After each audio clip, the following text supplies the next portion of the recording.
All right. Today is June 19th, 2017. My name is Wayne Coleman. We're here at the Birmingham Civil Rights Institute with Ms. Miriam McClendon. Good morning, Ms. Good McClendon. morning. How are you? Fine. How are you? Great. Great. So, for the record, could you please state your full name and current residence? Miriam McClendon, and I live in Birmingham, Alabama. Good. So we're going to talk today about the Gaston Motel and its impact on the black community during the Civil Rights Movement. Okay. Have you always been a resident of Birmingham, or in what years did you reside in Birmingham? I've lived a great portion of my life in Birmingham. I did, however, move away after I finished college, graduated Miles College, and I had the yearning to see the world, so I followed my big sister to Chicago, lived and worked in Chicago for a number of years, married, had children, then moved to Orlando, Florida, following my job, and from Orlando, I got transferred to Washington, D.C., stayed there for a few years, then moved back to Birmingham for maybe 3 or 4 years, started a business with my sister. And when we closed that business, I moved to Atlanta, Georgia, stayed in Atlanta for almost 15 years, then retired and moved back to Birmingham, and that's where I am right now. Good. So you Retired, back home, and loving it. so you've done some traveling. I have. Oh, that's good. That's good. What do you recall it was like living in Birmingham during the 1950s and 60s? Yeah, the 50s and early 60s. That my early childhood. I lived in Ishkuda. Back then, it was unincorporated, and of course, it has since been incorporated into Greater Birmingham. But back then, it felt like living in the country. And going to downtown Birmingham was like a really, really big deal. So the Black Business District for us was High Cotton, because we were able to go down to the 4th Avenue Business District and see businesses owned by people that looked like us, and that was really, really important. So you do recall black-owned businesses in Birmingham? Oh, absolutely, absolutely. And during that period, were there a lot of them, a number of them? Well, it seemed like a lot to me, but there again, I was fairly young, and I guess in the grand scheme of things, it wasn't really a lot, but it was a thriving community, not just here in the downtown Black Business District, but in communities. You would see little mom and pop stores, shoe shops, beauty salons. So, and they were an integral part of the community. We really didn't need to go outside of the community for much. We, of course, with the advent of the big box superstores, we would go to do grocery shopping. But for the things that you'd run out of during the week, you just go to the neighborhood grocery store. So those businesses catered primarily to an African American clientele. Exactly. They were community based, and they depended on the community for survival. Right. So they came into existence because they served the needs of a specific community. Absolutely. I see. Were there any white-owned businesses blacks were allowed to patronize? Yeah. We were allowed to patronize quite a few. Uh, in my community in Ishkuta, which was a mining town, uh, we had a commissary, and the commissary was about a block and a half from my home, and they sold everything: clothing, food, tools, and they would give credit to the coal miners. I'm sorry, I don't mean coal. The iron ore miners, and they sort of tried to be all inclusive. They didn't.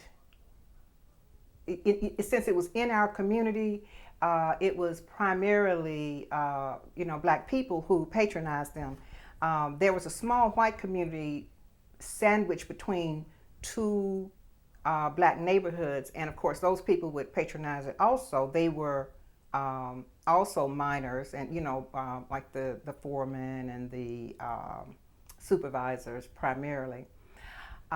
When that closed, then we had to go outside of the community to find similar products. So we would go to places like Atlantic Mills, Thrift Center. Cressy's. I'm trying to think of some of the other stores. Just generally the stores downtown would allow us to come in and buy stuff, but we could not be employed, or if we were, it was extremely low-level employment. And by low level I mean the lowest paid jobs, like janitors or maids. If it was a restaurant, maybe you'd have somebody in the kitchen washing dishes, or every now and then a cook, but you didn't see waitresses. The people who would actually get out and mingle among the customers, you really didn't see that very much. So how would you characterize the treatment of black folks who patronized these businesses at the hands of the people who ran them or owned them? Well, it varied. And I guess it would depend on the day, how that particular person felt that day, as far as how they would treat you. You were a customer, but you really didn't feel like a valued customer. You felt like somebody who was going in just to give them money. Because you could see the difference between how they treated you and how they treated white customers. For example, if you came into the store first and you were looking around, you didn't have salespeople who would rush up to assist you. They pretty much let you pick what you wanted and take it to the register and purchase it and go. And if you had a question, you would have to seek someone out. Whereas if a white customer came in after you, you would see that person being assisted. So there were obvious differences like that. And that was pretty much across the board. Well, let's move on to the Gaston Motel. Do you recall when the motel opened for business? I don't recall when they opened. I just know that it seems to me that they were always open, okay? That they had been there forever, and although I know that's not the case, but my earliest memory of coming downtown into the 4th Avenue district, the Gaston Motel was there, and it was a fixture. And A.G. Gaston was, a big name. And I remember everyone feeling that if you went to H.E. Gaston Motel, to the restaurant, oh, you had some money, okay? Because that was like the top of the line here in Birmingham. So people really held that motel in very high esteem. And when I had the opportunity to go there and eat lunch, I talked about that for days, and I just made sure all of my friends knew I had been to the H.E. Gaston Motel restaurant, and I had a fabulous meal.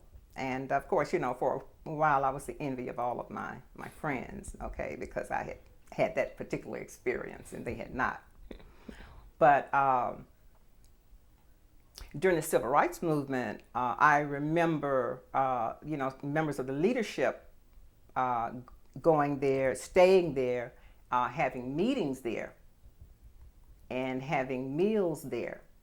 And there were a few times when, I would go there not to participate in the meeting, but we would go and just peek in and see who was in there. Because I saw Dr. King in there, Reverend Shuttlesworth. Okay, so those were our celebrities. So we had an opportunity to see them and to see them doing normal things. That was amazing to us. So would you say that the Gaston Motel was unique for the Black community in Birmingham at that time? Oh, yes. It provided a very